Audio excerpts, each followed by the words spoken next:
অন্যদিকে নির্বাচন কমিশন সূত্রে খবর, বিহারে 1 লক্ষ ভুতুড়ে ভোটারের হদিশ মিলেছে। ভোটার তালিকায় বিশেষ সংশোধনে এই ভোটারদের খুঁজেই পাওয়া যায়নি। ছবি দেখেও কেউ চিনতে পারেননি এদের। এরা কারা, কোথায় উধাও হয়ে গেলেন, কিভাবে ভোটার কার্ড পেলেন? গতকাল কমিশন জানিয়েছে, বিহারে ভোটার তালিকা সংশোধনে বাদ পড়তে চলেছে অন্তত 56 লক্ষ ভোটারের নাম। বিধানসভা পিছু গড়ে 23,000 নাম বাদ পড়তে পারে। বাদ পড়া নামগুলির মধ্যে অন্তত 20 লক্ষ মৃত, 28 লক্ষ ভোটার এখন আর বিহারের স্থায়ী বাসিন্দা নন, আর 7 লক্ষের নাম একাধিক ঠিকানায় ভোটার তালিকায় রয়েছে, এমনটাই খবর কমিশন সূত্রে। কমিশন সূত্রেও খবর যে 15 লক্ষ ভোটার ফর্ম নিয়েও জমা দেননি। এর আগে বিহারে 52,30,126 জনের নাম বাদ যাচ্ছে বলে জানিয়েছিল নির্বাচন কমিশন। আর এবার যেমনটা জানা যাচ্ছে যে 56 লক্ষ ভোটারের নাম বাদ পড়তে চলেছে বিহারের ভোটার তালিকা থেকে। নির্বাচন কমিশন জানাচ্ছে যে বিহারে অন্তত 56 লক্ষ ভোটার বাদ পড়তে চলেছে। ভুতুড়ে ভোটার 1 লক্ষ এমন ভোটার যাদেরকে কেউ ছবি দেখে চিনতে পারছে না। তাহলে নির্বাচন কমিশন প্রথমে এটা মান্য করুক যে আমাদের দেশের ভোটার তালিকা যার পরিপ্রেক্ষিতে স্বচ্ছ ভোট, এই ক্ষেত্রে নির্বাচন কমিশন যে দাবি করুক না কেন সেটা যথাযথ নয়। ইন্টেনসিভ রিভিশন করুক, কিন্তু সেটার পরিবর্তে ইন্টেনসিভ রিভিশনের লক্ষ্য যদি হয় অন্য কোনো রাজনৈতিক মনোভাব, যেটা মহারাষ্ট্রে দেখা গেছে, তাহলে সেটা কিন্তু বিপজ্জনক। রাজনীতির মনোভাবে কাউকে বাদ দেওয়া, ছানবিন করা, নাগরিকত্ব খুঁজে বের করানো, হেনস্থা করা, ডিভোটার করা, এগুলো কিন্তু নির্বাচন কমিশনের কাজ নয়। নির্বাচন কমিশন তার নিজের কাজ করতে পারছে না, সেটা ঠিক মতো করুক এবং স্বচ্ছ ভোটার লিস্ট বার করুক, ভুতুড়ে ভোটার লিস্ট বাতিল করুক। এটা কন্টিনিউয়াস প্রসেস। পশ্চিমবাংলাতে এই প্রবলেম আমরা টের পাচ্ছি। ভুতুড়ে ভোটারের পরিপ্রেক্ষিতে সরকার বিহারে যেন সেটা না হয়।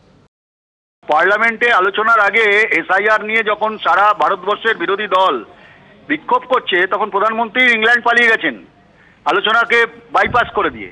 আলোচনা করতে চান না। আসলে নির্বাচন কমিশনার নিরপেক্ষ কি এতদিন করেননি কেন? তাহলে 2024 সালের যে ভোটটা হয়েছে, এই ভোটাররাই তো ভোট দিয়েছে। তাহলে কি বলতে চাইছেন মাননীয় প্রধানমন্ত্রী ভারতবর্ষের নরেন্দ্র মোদী অবৈধ ভোটার দ্বারা তৈরি করা একটা সরকারের প্রধান?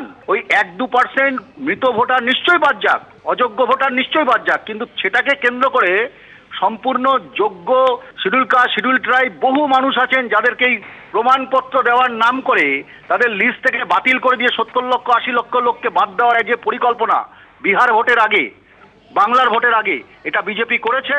এর বিরুদ্ধে সারা ভারতবর্ষের মানুষ তাকিয়েছে। শুধু বিহার ভোটে মানুষের জনসমর্থন হারাচ্ছে এটা বুঝে গিয়ে এখন নির্বাচন কমিশনকে হাতিয়ার করেছে বিজেপি।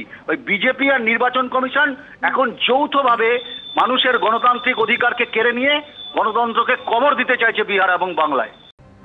বিহারের ভোটার তালিকার বিশেষ সংশোধনে 1 লক্ষ ভোটারদের খুঁজেই পাওয়া যায়নি। ছবি দেখেও তাদের কেউ চিনতে পারেননি। এখানে প্রশ্ন উঠছে, কোথায় উধাও হয়ে গেলেন এরা? এরা কারা, কিভাবেই বা ভোটার কার্ড পেলেন? বিজেপি 2024 এটা মনে রাখা উচিত ছিল। এই একই ভোটার লিস্ট নিয়ে বিজেপি 2024-এ ভোট কন্টেস্ট করেছে, ভোটে জিতেছে। আজকে 2025-এ বিহার, 2026-এ বাংলার ইলেকশনের সময় এখন রোহিঙ্গা বাংলাদেশিদের কথা উঠেছে। তাহলে 2024-এ এই ভোটার লিস্টে রোহিঙ্গা বাংলাদেশিদের ভোটে মোদীবাবু জিতে প্রধানমন্ত্রী হয়েছেন, উনি আগে পদত্যাগ করুন, তারপরে আমাদেরকে এসব কথা শেখাতে আসবে। স্বচ্ছ ভোটার তালিকা আমরাও চাই। ওদের বিএসএফ, ওদের সিআইএসএফ, ওদের বর্ডার, ওদের 2024-এ এই ভোটার তালিকা ওরাই তৈরি করেছিল। তখন এই চিন্তা কোথায় ছিল, স্বচ্ছতার চিন্তা?